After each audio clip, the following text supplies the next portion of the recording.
Another might be implying neglect on his part. Another might be implying neglect on his part. Another might be implying neglect on his part. Another might be implying neglect on his part. Another might be implying neglect on his part. Another might be implying neglect on his part. Another might be implying neglect on his part. Another might be implying neglect on his part. Another might be implying neglect on his part. Another might be implying neglect on his part. Another might be implying neglect on his part. Another might be implying neglect on his part. Another might be implying neglect on his part. Another might be implying neglect on his part. Another might be implying neglect on his part.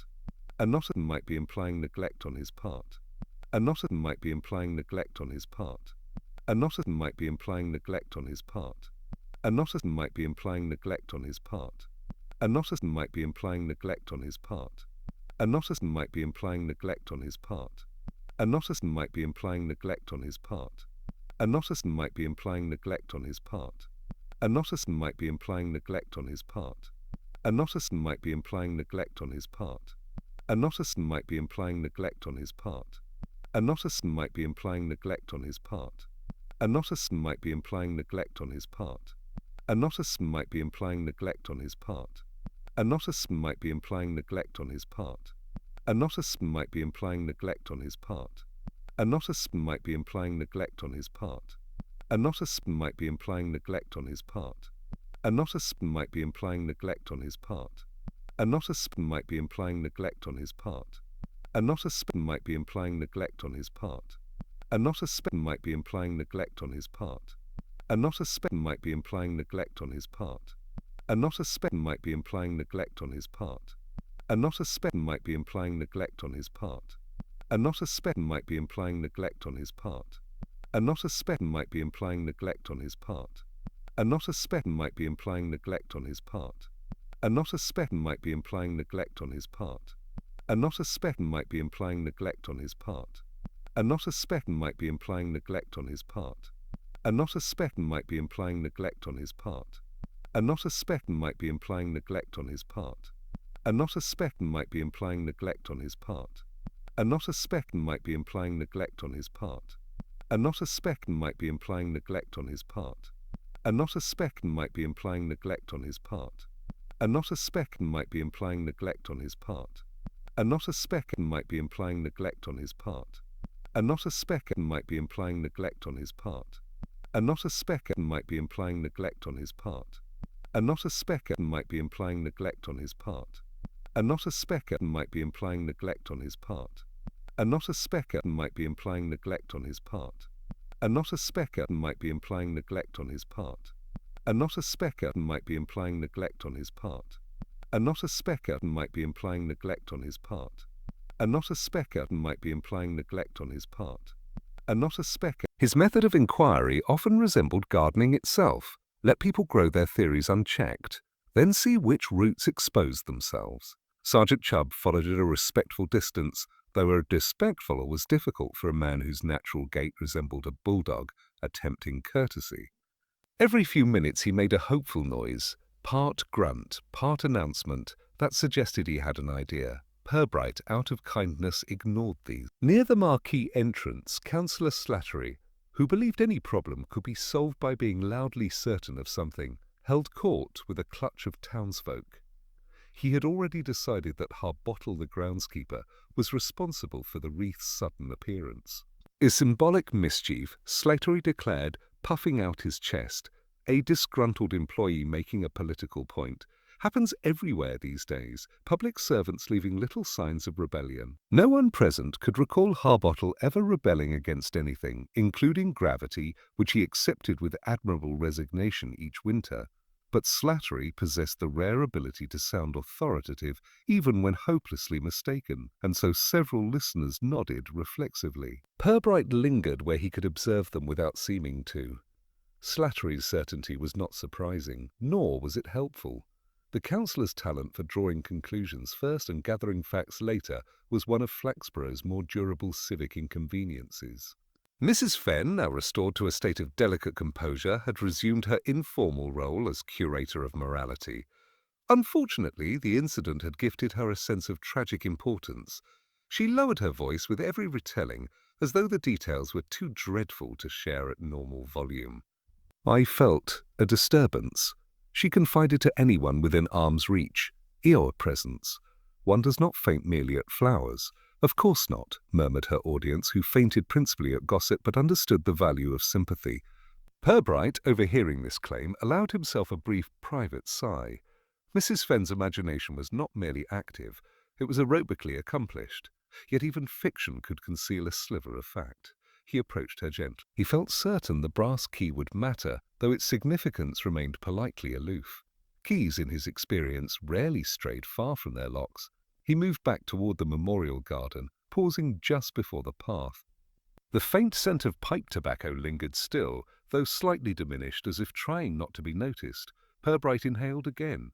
It was an old-fashioned blend, the sort favoured by older men with quiet habits. He stored that away. Behind him, two young gardeners debated vigorously over whether ghosts could carry keys. Their argument was conducted with such sincerity that one might have believed ghostly property rights were a common legal topic. Purbright gave them a courteous nod and continued along the gravel. The wreath remained precisely where it had been placed, deliberate, careful, and silent. Whoever had put it there had done so with intent, not whim. The inspector felt the first stirrings of something, an intuition, faint but steady, like a distant footstep. Not a crime, perhaps. Not yet. But certainly an intrusion. And in Flaxborough, intrusions were rarely without history. The afternoon light thinned. The hum of speculation thickened. And beneath it all, Purbright felt the quiet pull of a question taking shape, a question that sooner or later someone would answer without meaning to. Would you like me to continue to Chapter 3 within its exact word limit? Inspector Purbright began his inquiries the following morning with the unhurried calm of a man accustomed to allowing both vegetables and human motives to ripen in their own time. Flaxborough, despite its eagerness for drama, was rarely in a hurry to provide it. The town's secrets typically unfolded with the same patience as its weather, slowly, occasionally, inconveniently, but never without warning to those who paid attention.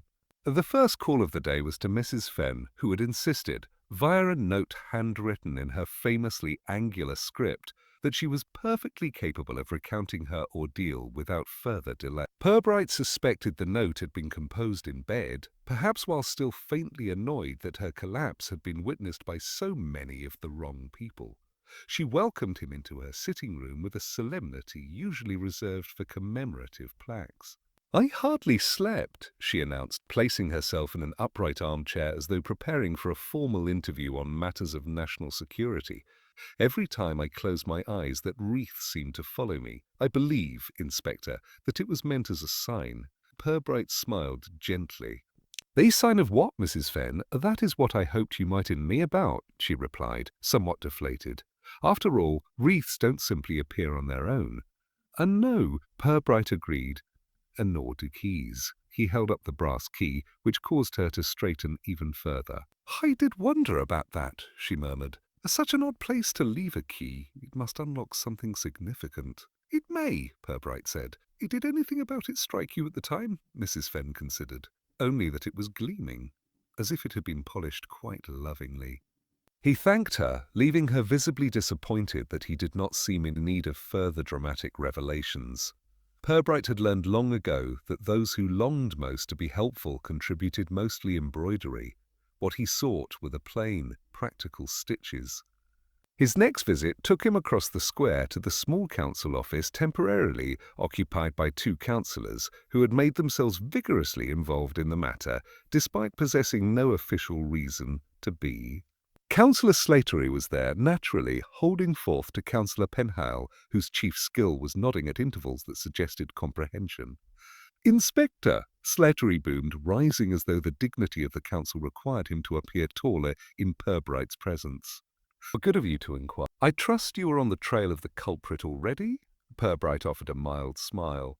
"A trail, certainly, though whether it leads to a culprit remains to be seen." Slattery puffed. "Harbottle is the obvious candidate. Disgruntled staff always seek symbolic outlets for their grievances." "You should have heard the complaints he made at last year's budget meeting." "About mulch, I believe?" Purbright asked. A mulch, yes, Slattery said darkly, and drainage, and the price of industrial fertilizer. A man too passionate about soil, Inspector, is a man to watch. Pennell nodded vigorously, though his eyes were unfocused. Purbright suspected the councillor was mentally composing a grocery list. And you saw no one near the garden yesterday? Purbright asked. We saw plenty of people near it, Slattery said. So, are just none acting suspiciously in the precise way I would expect from someone who had left a wreath? Purbright thanked them, politely, firmly, and with the same tone one used to thank relatives for unsolicited advice. They had given him little beyond further evidence that Slattery's imagination remained enthusiastically unburdened by fact. He found Mr. Harbottle behind the tool shed, viciously clouting a daisy head with his broom. The groundskeeper halted immediately upon seeing him, mortification spreading across his face. Sorry, Inspector, didn't see you there. The daisies have been getting above themselves lately. No harm done, Purbright assured him. I wanted to ask again about the deliveries. Are you quite certain there were none yesterday? Harbottle wiped his hands on his trousers. Certain as sunrise, sir. I signed the book every morning. No florists came near the place. Visitors? Only the society members, and even they mostly hovered around the tea table. Didn't get more than 2 steps into the garden. Mrs. Fenn was the only one wanting a private stroll. Purbright nodded. You didn't notice a smell, perhaps? Something unusual? Harbottle blinked. A smell? Now you ask, sir, I did catch a whiff of something, thought it were my imagination. Old pipe smoke. My dad used that blend. Haven't smelled it since he passed. Purbright absorbed this. The faint tobacco scent again, not a coincidence then. And this key, he said, showing the brass object once more. Does it resemble any lock you maintain? Harbottle leaned closer. Not one of ours, sir. Too old. Looks like something from the undertaker's storeroom or one of the old sheds they used before my time. The wards are cut deep. Old-fashioned. Thank you, Mr. Harbottle. Most helpful. The undertaker's storeroom did indeed prove a productive next step. Mr. Wadsley, the undertaker's assistant, possessed a manner that suggested he practiced solemnity even at mealtimes. He examined the key with careful reverence. Not from our modern cabinets, he murmured. But I believe. Yes, there were some old chests we cleared out last year. Belonged to Mr. Ormiston, the previous undertaker. They contained wartime paraphernalia, you know. He was particular about cataloguing things from that era. Any chance one of those chests had gone missing? None at all, sir. They were locked and moved to the archive room at the cemetery office. Still locked, as far as I know. Who else has keys to them? Only Miss Greeley, the clerk, Wadsley said. His tone suggested that Miss Greeley was the sort of woman who kept her keys in alphabetical order and would faint at the thought of misplacing even one. Purbright thanked him and stepped back into the street. The morning was bright, the air carrying a faint sweetness from the bakery across the way. And yet beneath the ordinary bustle of Flaxborough there was a sense, subtle but there, that something long buried was shifting, not dramatically, but enough to disturb a wreath, a memory, and perhaps one person's conscience. As he turned toward the cemetery lane, Chubb caught up to him, panting lightly. Is there anything promising? Not promising, Chubb, Purbright said, watching a pair of elderly women recount the wreath incident with entirely new embellishments. But consistent, and that means something? It usually does, Purbright replied. Particularly when people are trying so hard to appear as though nothing at all is amiss. Chubb blinked at this wisdom, storing it carefully beside several other sayings of the inspectors whose meanings he intended to decipher one day. Purbright continued on, the brass key resting in his pocket like a patient question. The scent of pipe tobacco lingered faintly in memory, and with it the feeling that the past, however quietly, was beginning to intrude upon the present. Would you like the next chapter within its exact word count? It was a particular habit of Flaxborough that whenever a mystery appeared, no matter how slight, the town hastened to select a culprit with the same enthusiasm it reserved for choosing raffle winners. Sometimes the choice was based on gossip, sometimes on prejudice, and sometimes on nothing more substantial than convenience. By late afternoon, Harbottle had become the most convenient object of suspicion that Flaxborough had enjoyed in months. Purbright was aware of this long before he returned to the square. One could sense accusation in the air. It drifted about like dust motes catching the sunlight, glittering with misplaced certainty. Slattery's confident pronouncements had circulated with alarming speed. Harbottle, it seemed, had been promoted from diligent groundskeeper to the architect of symbolic mischief in the space of a few hours. As Purbright crossed the square, he noted several citizens whispering with the furtive satisfaction of those who believe they are contributing to justice by enjoying it. A pair of council clerks stood near the war memorial discussing Harbottle's unusual temper. A temper Purbright had only ever seen directed at slugs. A shopkeeper claimed Harbottle had once muttered something about the council bleeding him dry, although the shopkeeper conceded it might have been about Rose feed. Sergeant Chubb intercepted him at the doorway, all eagerness and earnest triumph. "A Sertzery's been in. Says he's certain Harbottle's behind the wreath business. Says we ought to press him." Purbright raised an eyebrow. Press him into what exactly? Chubb swallowed, suddenly uncertain. Well, into admitting something, if he's guilty. That is the usual difficulty, Purbright said mildly. If people rarely admit things simply because we wish they had done them. Chubb opened his mouth, reconsidered, and closed it again.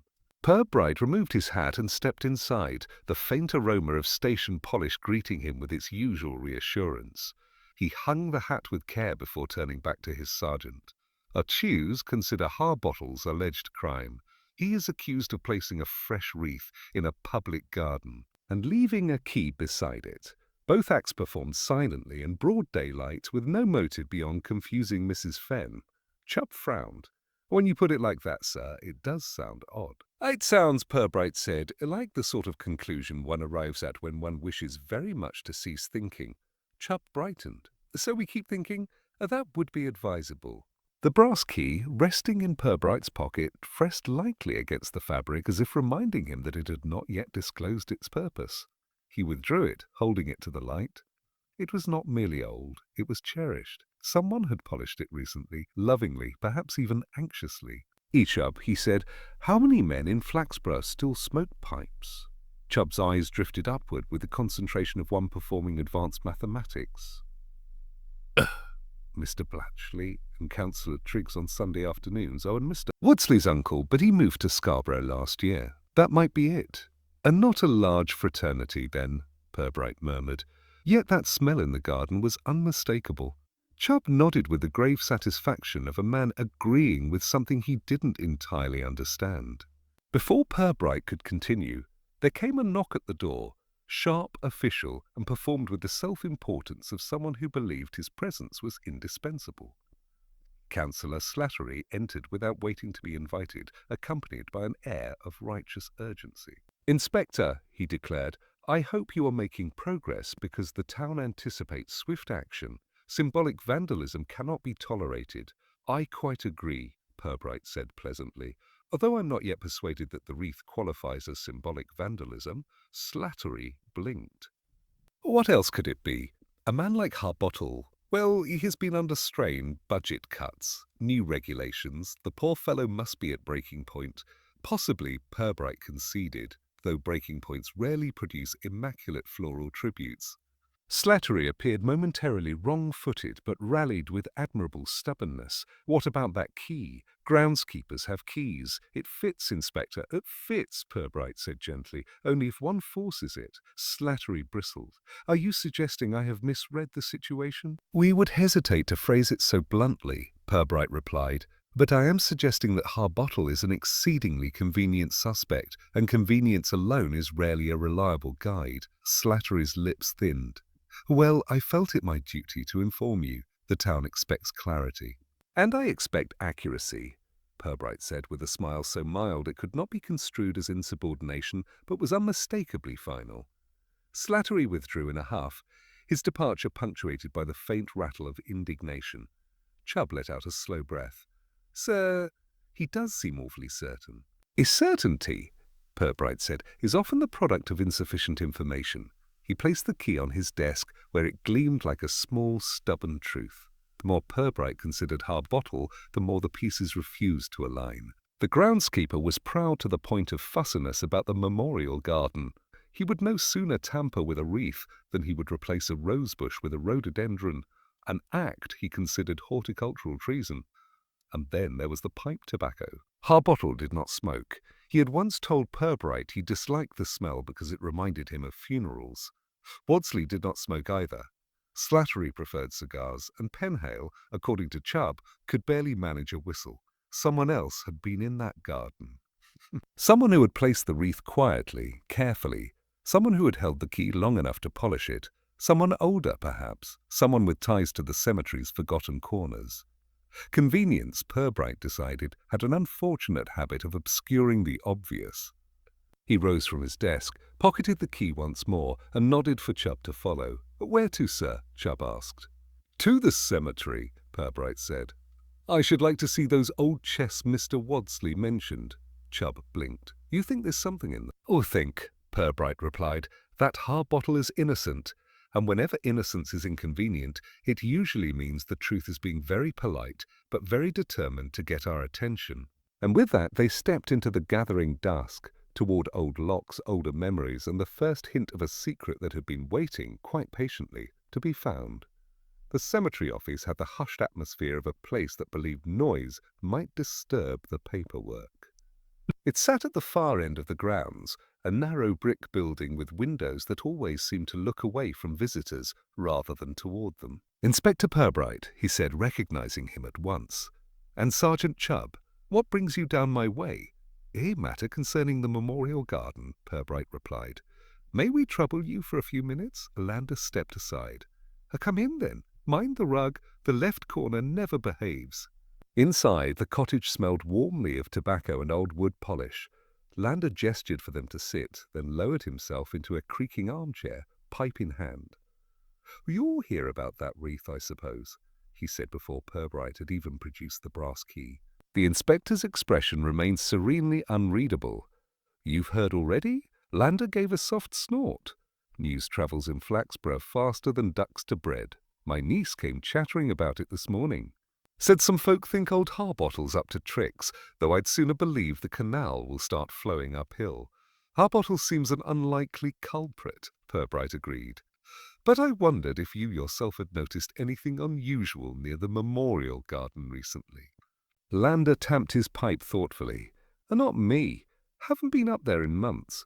My legs don't fancy long walks nowadays." He paused, then added, "But I do know who's been fussing around that garden evenings. Saw him from across the way a few times." "Who?" Purbright asked gently. "Arnold Pete.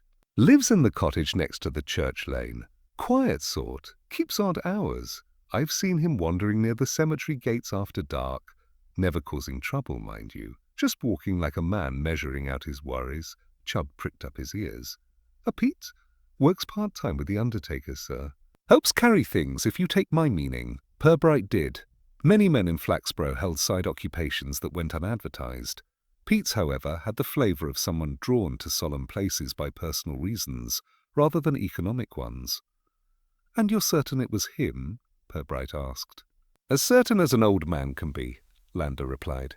"A tallish chap, narrow shoulders, moves carefully like he's afraid of waking ghosts." The description lingered in the room like faint incense. Pete, a name that had not appeared in Purbright's mind until now. But names had a way of rising from old soil when the ground was disturbed. Purbright set the brass key on the table. Lander leaned forward, his brows lifting. "Well now, I've not seen one of those in years. You recognize it? You recognize it? Oh yeah. That's the pattern they used on the pre-war storage chests in the old crypt. Back when undertakers still kept private ledgers and the council didn't ask too many questions." Purbright exchanged a glance with Chubb. "And these chests, are they still in the crypt?" Lander shook his head. "Oh, no. Moved ages ago. Some were emptied, some weren't. Mr. Ormiston, he was undertaker before Wadsley's lot, stored anything he didn't want people poking into. Wallpapers, personal bits left unclaimed. Even a few things that didn't belong to him, if rumours true." "What sort of things?" Lander shrugged. "There was talk of a uniform, a set of documents, something about a soldier who didn't come home the right way." Purbright let that sit quietly, like a pebble dropped into still water. "Deserter," he suggested softly. Lander hesitated. "Could be. Those were hard years. Folk did things they weren't proud of. Do you recall any names connected to that story?" "Not clearly," Lander murmured. But I remember Ormiston arguing with someone years back about records being kept wrong. Said a man had been buried on paper who wasn't buried in truth. Just vanished, he said. This was new. The air in the small cottage thinned slightly, as though the past itself were leaning closer to listen. Purbright folded his hands. Mr. Lander, if someone had wanted to retrieve something from those old chests, or feared that something inside them would surface, they might return to the cemetery, might they not? Lander nodded. To find the right chest, aye, but the crypt locks were changed. Only the old key would fit the original boxes. Purbright tapped the brass key lightly with a fingertip. Like this one. Lander blew out a slow breath. Inspector Arnold Pete's father worked with Ormiston, helped him move bodies during the war when things were muddled and rushed. But you didn't hear that from me. Purbright inclined his head. He had heard enough. As they left the cottage, the faint drift of pipe smoke followed them into the cooling air, merging with the scent of earth and canal water. Chubb walked in silence for several paces before speaking. Yes, sir, you think this Pete fellow put the wreath there? We think, Purbright said gently, that he may know whose memory the wreath belongs to. And the key. The key may unlock a truth someone has been guarding a long time. They continued down the canal path, the town quieting as dusk crept in. Purbright's mind traced connections between fragments. Pete's late walks, the brass key, Ormiston's old records, the rumour of a man buried only on paper.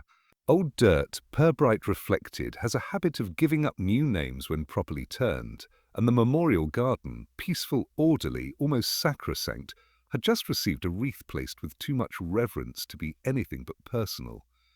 "You Chubb," he said softly, "tomorrow we shall speak to Mr. Pete." He placed the brass key back into his pocket. It felt heavier now, as though carrying not just metal but memory.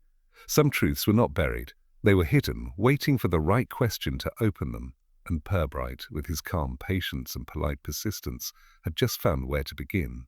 Morning in Flaxborough arrived with its usual sense of reluctant obligation, the sky the colour of a weak apology, and the air carrying that faint dampness which suggested nothing more dramatic than the need for a sturdier coat. Purbright preferred mornings like this, quiet, unshowy, unlikely to impose haste on anyone. But as he approached the station, he noticed Sergeant Chubb standing outside with the uneasy air of someone guarding news that wished very much to escape. "Yes, sir," Chubb called, hurrying forward. "We've had another incident." Purbright paused, adjusting his hat. Another wreath?" No, sir, the tool shed by the cemetery. The old one near the boundary wall. It's been forced open. Harbottle found it at first light." "Forced?" Purbright repeated mildly. "How energetically, how well, gently forced," Chubb admitted. "I could have been a strong breeze with ill intent." Purbright nodded for him to lead the way. The shed sat half hidden behind a yew hedge, its timber slats weathered by decades of quiet usefulness. Harbottle stood beside it now, his expression a blend of indignation and wounded pride. "Inspector, I tell you, I locked it last night. Same as always. This morning, wide open like someone wanted the whole town to know. The door itself bore only the faintest scratch near the latch." Purbright studied it, running a thumb along the splinter. Someone had inserted something narrow, thin enough to avoid breaking the wood, but persistent enough to shift the catch. Inside the shed smelled of oil, damp rope, and old summers. Tools hung in neat rows, none disturbed. But on the floor, half hidden under a canvas sheet, lay a small tin box wrapped in cloth. Purbright crouched, lifting it with the same care one reserved for items that might hold either secrets or mouse droppings. The box was old, wartime era, by its design, and the cloth around it had been tied deliberately, not hastily. A wrinkle in the cloth caught his attention, a faint scent of the same sweet pipe tobacco that had drifted through the memorial garden. Chubb hovered behind him. "Yes, sir," he whispered, as though afraid of waking the box. Should we open it?" Purbright loosened the cloth and lifted the lid. Inside, the contents lay arranged with poignant precision. A packet of black and white photographs, their edges curled. A soldier's cap badge, surprisingly well preserved. And at the bottom, folded as carefully as a keepsake, a burial certificate. Purbright unfolded it slowly, the paper soft with age. A name, Private Daniel Pete, Regiment, Somerset Light Infantry, status, deceased, burial location, Flaxborough Cemetery. Chubb blinked at the certificate. "A Pete, sir? That's Arnold Pete's father." "But you said you thought that he worked with Ormiston during the war." Purbright finished gently. Yes, but this says he died. Purbright examined the certificate again. It says he was buried, not necessarily that he died. Harbottle, who had been trying very hard to restrain himself, finally burst out, "Inspector, that shed hasn't been touched in weeks. Whoever left that box didn't come through the garden side. Must have come through the back path. Only way to avoid being seen at dusk." Purbright nodded thoughtfully. "Did you notice anything disturbed outside?" Harbottle gestured toward the hedge. "Just footprints, not deep. Someone light-footed. Came from the lane, went straight to the shed, then back again. Didn't linger." Purbright stepped outside, lifting a low branch. The prints were faint, almost an outline of footsteps rather than proper impressions. The stride length was short, measured, not the confident rhythm of a vandal. More the movement of someone familiar with the ground and unwilling to draw notice. Back inside, Purbright lifted the photographs from the box. 4, all fading. 3 showed a young soldier in uniform, hat cocked, grin hesitant, eyes unmistakably similar to Arnold Pete's. The 4th photograph was different. It showed 2 men standing beside a canvas tent. Private Pete and another soldier who looked older, serious and uncomfortably aware of the camera.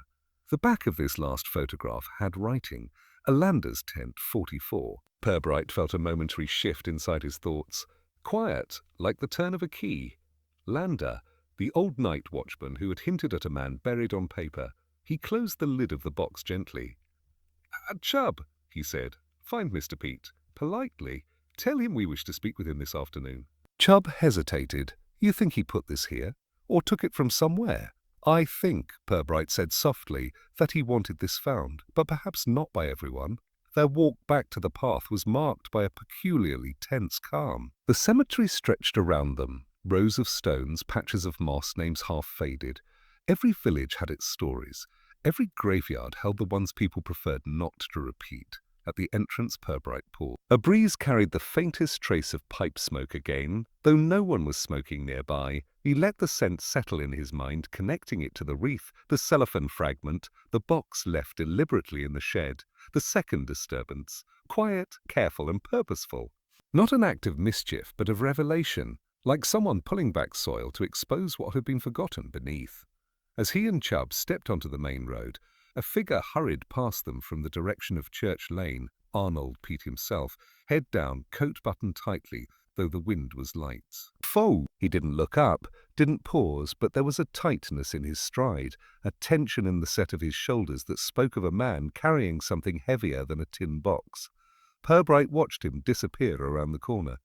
"Sir," Chubb whispered, "should we go after him?" "No," Purbright replied calmly. "He will come to us soon enough. People who leave messages usually wish them to be read." He took one last glance toward the cemetery, the hedge, the shed door now closed again. Something significant had shifted, another quiet tap on the door of the past. The first wreath had opened a question. The forced shed had supplied an answer, one that deepened the mystery rather than solved it. And somewhere in Flaxborough, someone was preparing to speak, or perhaps to run, depending on what Purbright asked next. The walk back from the cemetery gave Purbright the quiet he needed, for it was the sort of silence that allowed thoughts to arrange themselves without being jostled by chatter or premature conclusions. The tin box, now secured at the station, weighed on his mind less as an object and more as a symbol, a relic that someone had unearthed not to expose wrongdoing, but perhaps to ease a burden long carried in private. Flaxborough had always taken a peculiar pride in the way it treated its dead. Not reverence exactly, rather a genteel rewriting of inconvenient histories. A man who had been thoroughly disliked in life gained, in death, a reputation for a quiet charm. Missteps became misunderstandings. Scandals were smoothed into eccentricities. Respectability, Purbright had often thought, was applied to the deceased like varnish, thin, glossy, and purposefully obscuring the imperfections beneath. As he crossed the square, he watched Mrs. Renshaw adjusting a floral display in the town hall foyer with exaggerated solemnity. The slightest wobble of a vase sent her into paroxysms of moral horror, as though disrespect to flowers constituted disrespect to civilization itself. In her mind, the wreath in the memorial garden was not merely a misplaced tribute. It was a breach of social choreography. Flaxborough's relationship with the dead was not about loss, it was about appearances. Purbright paused near the railings, observing the memorial garden from a distance. The chrysanthemums remained white and steady, untouched since Harbottle's reluctant confrontation with them. There was something almost accusatory in their stillness, as if they too were waiting for an explanation of how they had come to be placed in a setting that did not officially welcome wreaths until autumn. What mattered was not the flowers themselves, but the gesture behind them. A gesture made by someone who remembered a man the town had chosen to forget, or never truly known.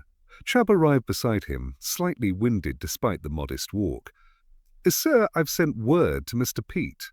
Told him you wished well. I phrased it politely, but he looked pale as wallpaper." Purbright nodded absently. Understandable. The past rarely knocks lightly. Chubb blinked. "Do you think he's afraid?" Most people are when the past catches up. Fear takes many shapes. Guilt, secrecy, shame, sometimes merely the worry of being misunderstood. Chubb pondered this with visible effort. If his father wasn't really buried, well, that's the sort of thing that could trouble a man. Or trouble several, Purbright said. Records from wartime seldom unfolded neatly. Some men deserted, some disappeared, and some simply slipped between lines of paperwork. When people are frightened, they can commit to a lie with surprising endurance. They walked slowly along the garden path, gravel crunching faintly beneath their steps. Purbright let the sights and sounds settle into his thoughts. The flutter of a sparrow, the cough of a distant motor, the rustle of a newspaper. All quiet, ordinary things, but the ordinariness made the recent disturbances stand out all the more sharply. "Chubb," he said after a moment, "you noticed the photographs in the tin. Looked like he was, well, happy enough, before whatever happened. And the man beside him in the tent. Did you recognize the face?" Chubb frowned. "I can't say I did, but he didn't look like Arnold Pete. No. Not Pete, and not Lander either. Someone older than the private, but not old enough to be Lander at that time." Purbright paused, which raises a question. If the certificate is false, and it may well be, then someone had reason to hide the truth. And someone else years later has reason to reveal it. A Mr. Pete? Chubb guessed. Possibly, or someone close to him. But people do not exhume secrets without motive. This was an act of conscience, I think. Not malice. Chubb leaned closer. "Sir, you don't think there's a body missing, do you?" "A body missing," Purbright said softly, "is not the same as a man missing. One can vanish without dying. One can die without leaving a tidy record. The dead are rarely as final as we pretend." Chubb swallowed. "I prefer bodies staying where they're put, sir." "Yes," Purbright said gently. "We all do." A breeze stirred the chrysanthemums, lifting a few petals. Purbright watched the movement, thinking again of the bent petal he had seen earlier, the small, deliberate press of a thumb. A personal gesture, not a careless one. Respectability, he reflected, was not merely something the town applied to its dead. It was something it demanded from the living, and when a reputation did not fit neatly into that expectation, people quietly adjusted the edges, hoping no one would notice the alterations. But someone had noticed. Someone had not forgotten. He and Chubb reached the far end of the garden, where the hedge formed a narrow corridor leading back to the lake. The scent of cut grass mingled faintly with the memory of tobacco smoke, less tangible now, but no less meaningful. "Sir," Chubb said quietly, "do you think this all started because someone felt guilty? Or lonely?" Purbright said. "Or angry? Or simply tired of pretending?" The respectable dead cast long shadows when their stories are patched instead of understood. Chubb nodded solemnly. "Will Pete tell us the truth?" "Perhaps," Purbright murmured. "But truth does not always arrive at the same pace as questions. It may approach us indirectly, through hesitation, through half-answers, through the things a man avoids saying." He looked back at the wreath one last time. People rarely confess the whole truth at once, especially when the truth has been buried, whether in earth or in memory. As they turned toward the station, Purbright felt the weight of the next conversation settling into place. Arnold Pete carried answers, some willingly, some unwillingly, but beneath them lay something deeper, the lingering echo of a man Flaxborough had politely forgotten. And Purbright suspected that before the day ended, the dead, respectable or otherwise, would begin speaking again. Arnold Pete arrived at the station shortly after 3 o'clock, walking with the careful rigidity of a man who feared that any deviation in posture might betray him. His coat was buttoned to the throat despite the mild afternoon, and when he removed his hat in the corridor, his hair clung damply to his forehead, as if worry had been sweating through him for hours. Purbright met him with a courteous nod, as though inviting him in for a cup of tea rather than questioning him about a wreath, a forced shed, and a tin box of wartime relics. Courtesy, Purbright found, often revealed more truth than interrogation. "Mr. Pete, thank you for coming," he said. "Would you mind joining me for a few minutes in the tea room?" Pete blinked. Most people expected an office, a desk, and the weight of official scrutiny. Offering tea instead gently unsettled that expectation, precisely as Purbright intended. The tea room was nearly empty, save for a constable wrestling with a jammed biscuit tin. Purbright gestured Pete toward a small table by the window. Sunlight filtered through the glass, catching dust motes suspended in the stillness. "I'm afraid the tea is not what one might call invigorating," Purbright said, pouring 2 cups, "but the warmth is generally reassuring." Pete murmured a thank you, wrapping both hands around his cup as though drawing steadiness from the heat. He did not drink. Purbright did not begin with questions. "Kiddo." Instead, he placed a small photograph on the table, one of the black and white images from the tin box. The young soldier, cap askew, smiling faintly at an unseen companion. Pete's breath caught sharply. Purbright did not look at him. "This young man," he said conversationally, "had a way of standing that suggested he expected to be called to attention at any moment. Yet he smiled like someone who hoped he would not be." Swallowed. "My father looked like that, book like that." A keepsake someone felt important enough to preserve. Pete nodded, his throat tightening. He never came home. Purbright let the words settle like leaves drifting to ground. "That is one version of the story," he said softly. He said softly, but there seemed to be others. Freight's fingers tightened around the cup. "Inspector, whatever you think he did, he was a good man." "I do not think anything," Purbright replied. "I prefer to listen." Pete hesitated. His eyes had the inward look of a man deciding which truth he could afford to unearth. Purbright gave him the slightest nudge. A wreath appeared in the memorial garden, placed with care. A tin box was left where someone hoped it would be found. These were gestures made by someone who cared deeply. Pete stared at the photograph as if memorizing it anew. "My father wasn't buried properly," he said at last, the words pulled out like thorns. "And not here, not anywhere with a stone." Purbright waited. "He deserted," Pete whispered. "And not because he was afraid, because he came home. He wanted to see my mother. He wasn't supposed to. He knew he'd be punished, so he went back. He meant to return to the regiment and face it." Pete's breath hitched, but he never got that far. The room remained very still. Even the constable at the biscuit tin seemed suddenly committed to silence. Purbright spoke quietly. "Did your mother tell you this?" "She told me part," Pete said. "The rest I pieced together. My father died somewhere between here and Lincoln. A road accident. No witnesses, no identification. Only his papers. Ormiston handled the body. He knew my father, knew the trouble it would cause. So he wrote a certificate to spare the family disgrace."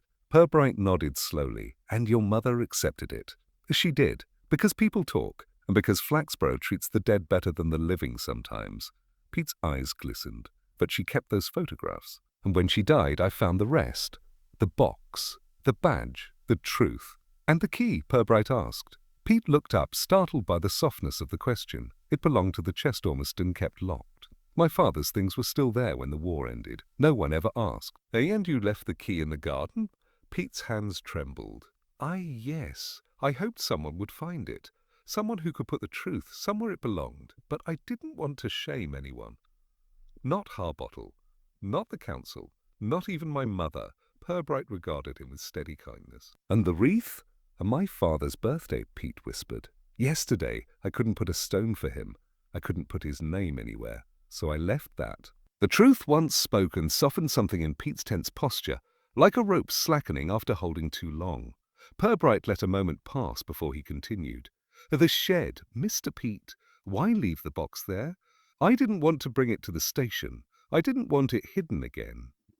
I just thought Harbottle would find it. He's a careful man, honest." "He is," Purbright agreed, "but honesty has a way of passing things up the chain." Pete managed a faint rueful smile. Purbright closed the photograph folder. "You've acted out of loyalty, not deceit." Pete bowed his head. "What happens now?" Purbright considered the question with the same calm he applied to most decisions.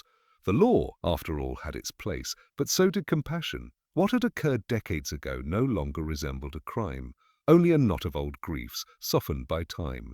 And now, Purbright said, we arrange matters so your father's memory no longer needs to be carried in secret.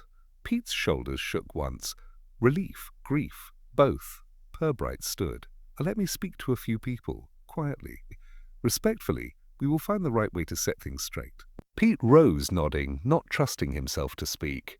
As he left the station, Chubb emerged from behind the doorframe, eyes wide. Sir, that was, well, emotional, wasn't it? The truth often is, Purbright said, especially when it has waited a long time. He stepped to the window, watching Pete walk slowly down the street, no longer rigid, no longer bracing against a weight only he had felt. Chubb, Purbright said quietly, prepare a space in my office. We have some pieces to arrange before we can put this puzzle to rest. And as the late afternoon light deepened across Flaxborough, Purbright felt the first clear shape of an answer settle into place, an answer that would require delicacy, timing, and one carefully planned conversation. The council offices always smelled faintly of warm paper and frustrated ambition, and this morning they were no different. Private Pete deserves a proper marker, even if symbolic. A bench, perhaps. A plaque. Nothing elaborate, merely honest. Penhale brightened. A bench. I like benches. People rarely complain about benches. Slattery bristled. We must be cautious. The public might... The public, Purbright said, with that soft authority he used sparingly, will respond kindly if given truth with dignity, and it will spare us the trouble of correcting rumours about Harbottle's staging symbolic horticultural uprisings. Slattery wilted fully. Yes, well, perhaps a modest plaque, Purbright agreed, and the burial record amended, not deleted, but annotated. Accuracy and compassion need not be mutually exclusive. Penhale nodded as if this were a philosophical breakthrough. Purbright rose.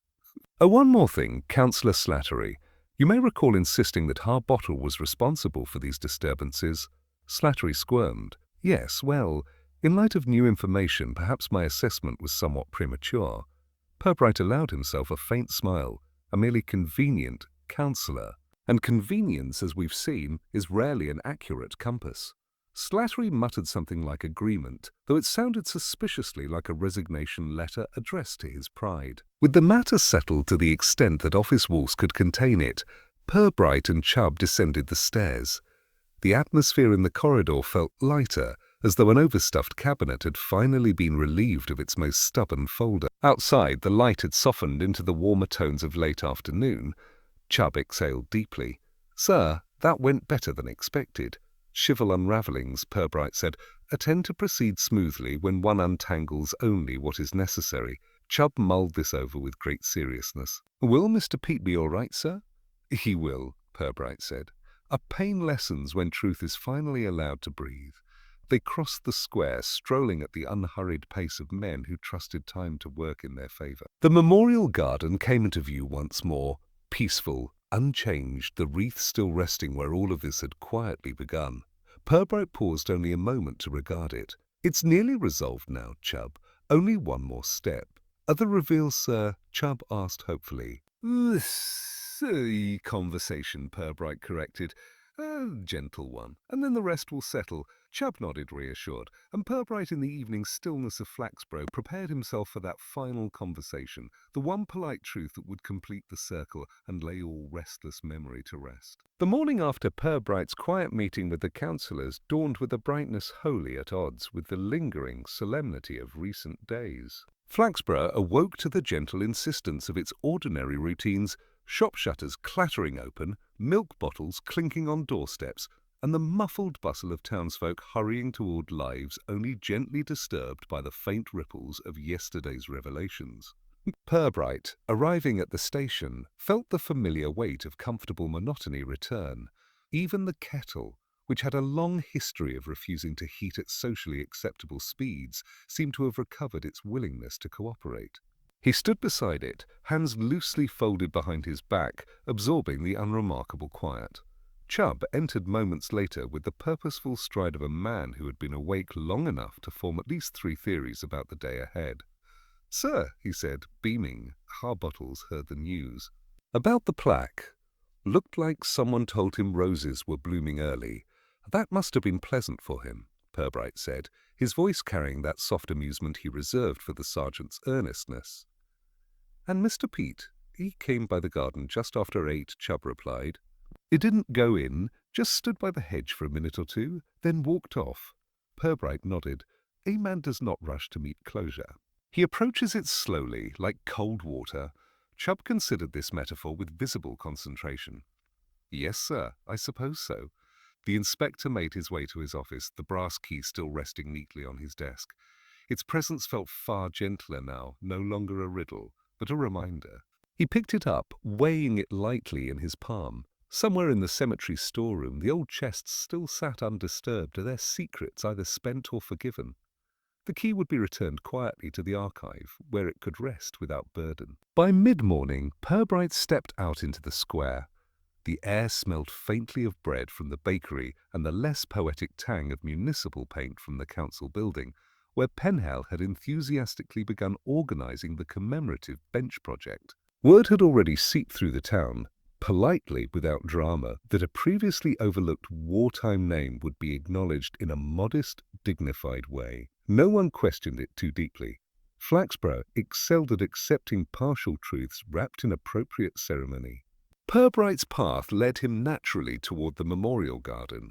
The chrysanthemums had begun to lose some of their rigid freshness. Petals loosened under the soft weight of time. Harbottle, crouched nearby with a small trowel, rose at the inspector's approach. "Mornin', sir," he said, tugging off his cap. "I got word we'll be getting a new bench. Quiet one, by the west hedge." "A fine place," Purbright said. "A good light in the afternoons. I thought so myself." Harbottle glanced at the wreath, then back at Purbright. Pete's a good lad. Always kept to himself. Didn't think he had that kind of weight on him. "Most people carry more than they show," Purbright replied. Harbottle nodded. "I reckon you sorted things as gently as they could be sorted." "That was the hope," Purbright said. "There's little to be gained in stirring up grief simply to prove it exists." Harbottle gave a slow, thoughtful grunt. "A town will be better for knowing his name, I think, even if they don't know the whole story." "The whole story," Purbright said wryly, "is rarely on offer in Flaxborough." He left the grounds, walking with a steady, reflective pace that carried him through the familiar pulse of the town. At the tea room, he paused long enough to watch Mrs. Renshaw reorganizing a window arrangement with such fierce concentration that one might have assumed national honor depended on the placement of each carnation. She offered him a brief approving nod, her way of acknowledging that the wreath affair had been resolved without the moral fabric of society unraveling. Around midday, Arnold Pete appeared, a station door. He hesitated before entering, but when he saw Purbright in the hallway, he managed a quiet, grateful smile. "I heard," Pete said, "about the plaque. I didn't expect anything like that." "It is a small gesture," Purbright replied.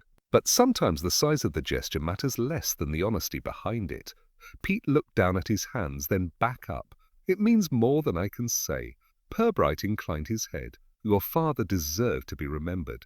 Pete's jaw tightened, but his expression lightened slightly, as though some long-carried burden had shifted enough for him to stand straighter.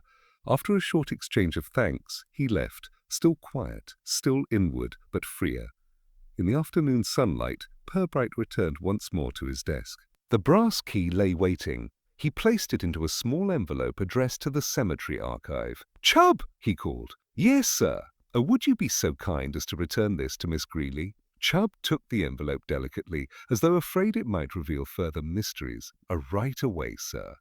When the sergeant had gone, Purbright allowed himself a small sigh, contented rather than weary. The disturbance had passed, not with scandal or noise, but with understanding. Flaxborough's surface calm had returned, though perhaps with a slightly deeper foundation now.